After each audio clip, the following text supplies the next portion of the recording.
ছেলেরা যদি 4টা বিয়ে করতে পারে তাহলে মেয়েদেরও 4টা কেন, মেয়েরাও বেশি করবে, কারণ মেয়েদের এনার্জি অলওয়েজ বেশি থাকে। ছেলেরা যদি 4টা বিয়ে করতে পারে তাহলে মেয়েরা পারবে না কেন? অবশ্যই পারবে, কারণ নারী পুরুষ সমান অধিকার। আর যদি একটা কথাই চিন্তা করি তাহলে মেয়েদের চেন কোনো কাজে লাগে না, চেন খুলে মুতার অধিকার তো তাদেরও আছে। মালে আসেন, একটা চাবি দিয়া যদি 4টা তালা খোলা যায় ওটাকে বলা হয় মাস্টার কি, আর একটা তালা যদি 4টা চাবিতেই খুলে সেটাকে বলা হয় খাঙ্কি। ধরেন আপনি 4টা ইঁদুর পালেন, আপনার কাছে গর্ত আছে একটা, বাহিরে অনেক বৃষ্টি, বুঝেনি তো ওয়েদার ডিমান্ড, এখন 4টা ইঁদুরের একসাথে গর্তে ঢুকতে হবে, তখন আপনি কি করবেন? ধরলাম উপরে নিচে মিলাই আরো 2টা আছে, হ্যাঁ, তাহলে 4 নাম্বার ইঁদুরটা কই যাবো? কানের ফুটা দা না নাকের ফুটা দিয়া?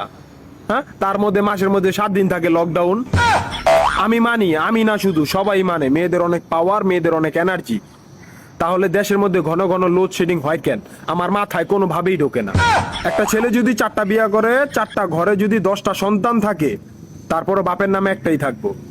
এখন আপনি যদি 4টা বিয়ে করেন, একটা সন্তান হয়, তাহলে বাপের নাম কি দিবেন? সলিমুদ্দিন, কলিমুদ্দিন, আনোয়ার, মনোয়ার, নাকি গড়ে মিলাইয়া জানোয়ার? আপনি কি নারী না ঢাকা শহরের লোকাল গাড়ি? 30টা সিট ফুল, 20 জন দাঁড়ানো, তারপরও বলে পিছনে সিট খালি, ওঠেন তাড়াতাড়ি, পিছনে সিট খালি, ওঠেন তাড়াতাড়ি। শুধু এই সমস্ত মেয়েদের কারণে পুরা নারী জাতির সম্মানহানি হয়। আমাদের উচিত সিটি কর্পোরেশনের কুত্তা মারার ইনজেকশন দিয়া এদেরকে মেরে ফেলা, যাতে এদের জন্য অন্য কোনো মেয়েদের কেউ খারাপ নজরে না দেখে। মা রানী কোনানকার।